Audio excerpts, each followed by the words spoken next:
Old cameras couldn't lie. That's what people believed. Before Photoshop, before filters, before AI. If something appeared in a photograph taken decades ago, it was there. So what do we do with the photographs where something appeared that had absolutely no business being there?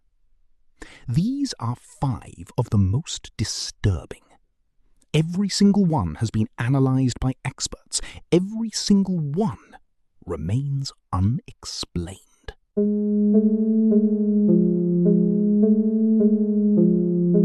There's something uniquely unsettling about anomalies in old photographs. Modern images, we question everything. Was it edited? Was it staged? Is it AI? But photographs from the 1930s, 40s, 60s, the film was physical. The exposure was chemical. Faking something required real effort, real equipment, and left traces that experts could detect. Which makes what you're about to see significantly harder to dismiss. These are 5 figures captured on camera throughout history. Figures that, according to every analysis ever conducted, should not have been there. Some have mundane explanations that most people find unsatisfying. Some have no explanation at all. Let's go through them.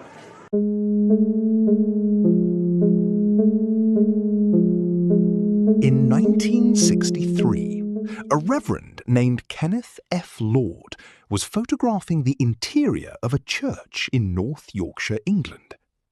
The photographs were purely administrative, documentation of the altar and interior in case renovations changed the space in future years. He was alone when he took them.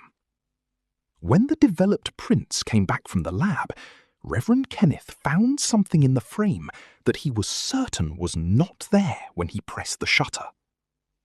Standing directly beside the altar, facing the camera, was a tall figure.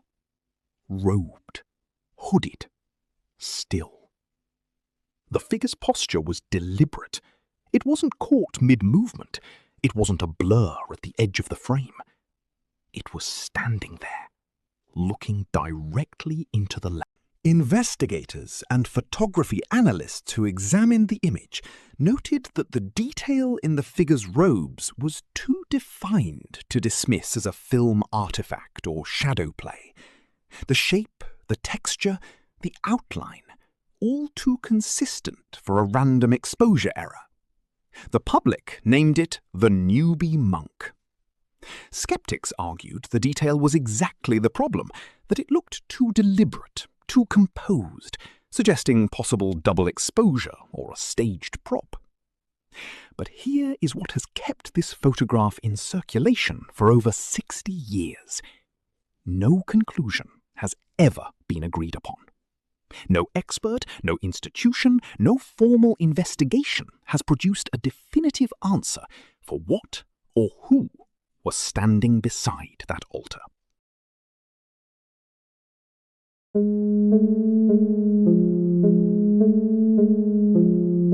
On November 22nd, 1963, Mary Moorman took a Polaroid photograph at the exact moment President John F. Kennedy was shot.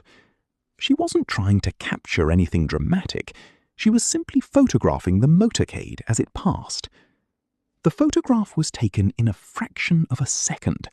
Polaroid cameras of that era had limited film, and she pressed the shutter at the worst possible moment. Or perhaps the most important one. For nearly 20 years, the photograph circulated as a historical artifact, a tragic piece of documentation from one of the most scrutinized moments in American history. Then, in 1982, 2 researchers named Gary Mack and Jack White looked closer. In the background of the frame, on a small grassy hill known as the Grassy Knoll, behind a wooden fence, there appeared to be a figure. When the image was enlarged and enhanced, the figure appeared to be wearing a uniform. On its chest, a bright point of light that researchers interpreted as a badge. They called the figure Badgeman. The implication was significant.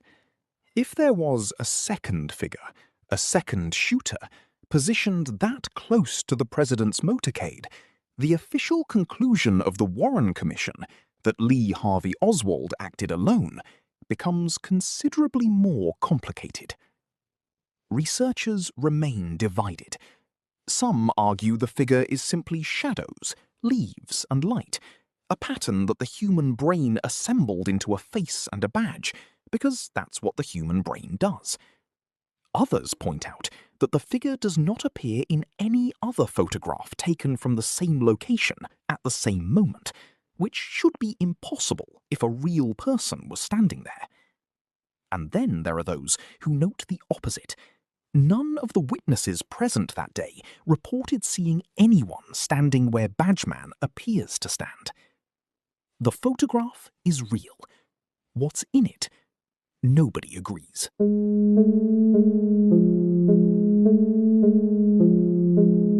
June 19th, 1966.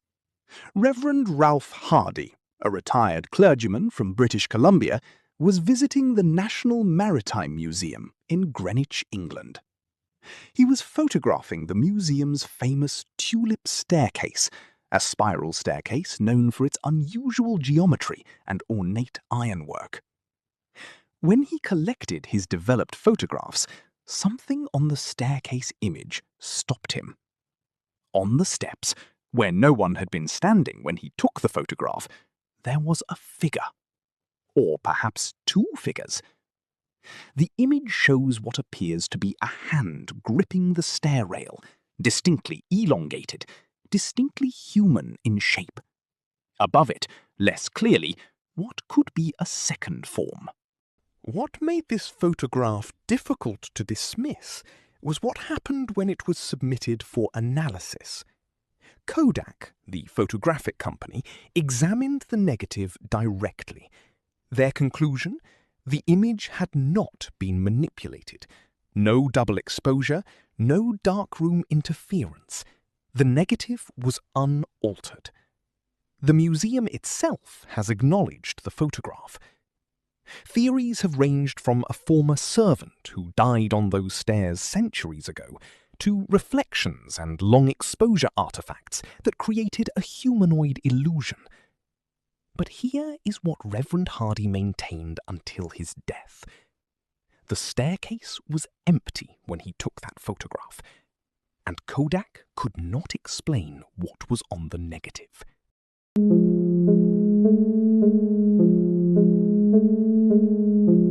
May 23rd, 1964. Jim Templeton was a firefighter from Carlisle, England. He had taken his 5-year-old daughter Elizabeth to the marshes near Solway Firth for a family outing. He photographed Elizabeth 3 times. She was sitting in the grass, facing the camera. Behind her, nothing, just open marsh and sky. When the photographs came back from the developer, 2 of the 3 were exactly what Jim expected. The third was not. Standing directly behind Elizabeth, where Jim was certain no one had been, was a figure in what appeared to be a white spacesuit. Full body coverage, a dark visor obscuring the face entirely. In 1964, the world was in the middle of the space race. The image of an astronaut was immediately recognizable. The photograph went viral, by 1964 standards. It was published in newspapers across the UK. It was discussed on television. And then, just like the others, it was examined. Kodak, once again, analyzed the negative. Their finding? No evidence of manipulation.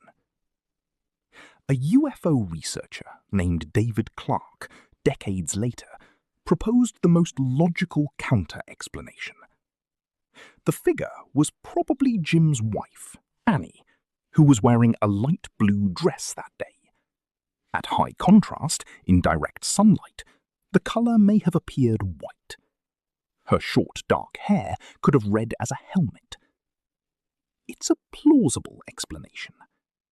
Except Jim never confirmed it.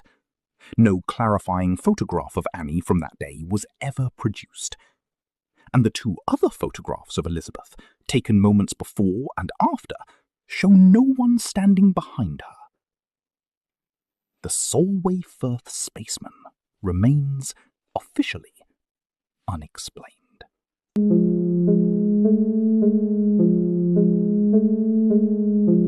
September 19th, 1936. Two photographers from Country Life magazine, Captain Herbert Provand and Indre Shearer, were documenting the interior of Rainham Hall in Norfolk, England. As they prepared to photograph the main staircase, Indre turned to his colleague and said quietly that he could see something. A shape on the stairs, a figure moving downward. Captain Provand directed his camera toward the staircase. The shutter opened. The exposure was made. When the photograph was developed, what Indre had described was visible in the frame. A translucent, luminous form draped in a long gown, descending the staircase. The photograph was published in Country Life. It became one of the most widely circulated ghost photographs in history. The figure was identified by local legend as Lady Dorothy Walpole, a noblewoman who had lived at Rainham Hall in the early 18th century. According to historical accounts, Dorothy's husband had confined her to the hall after becoming convinced of her infidelity, a confinement that lasted until her death. Locals had reported sightings of a presence on that staircase long before the photographers arrived. Skeptics have argued the photograph is the result of a double exposure.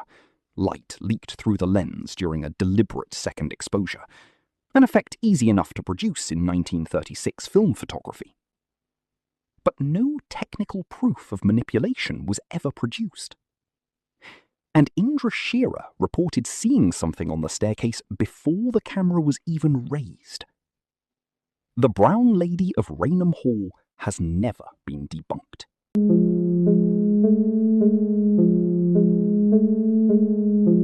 Taken across 3 decades, before digital manipulation existed, before AI could generate a face from noise, before anyone had reason to doubt that what a camera captured was what was there. Every single one of them has been examined by professional photographers, by forensic analysts, by institutions like Kodak, and not one of them has produced a conclusion that everyone accepts. Maybe there are rational explanations for all of them. Shadows, film errors, figures we simply didn't notice until the photograph was developed. Or maybe some things get caught on camera precisely because no one was looking. If you want to go deeper on cases like these, where history, technology, and the unexplained collide, this channel covers exactly that. Subscribe and leave in the comments, which of these 5 do you think is real? And which one do you think we're fooling ourselves about? I read everything.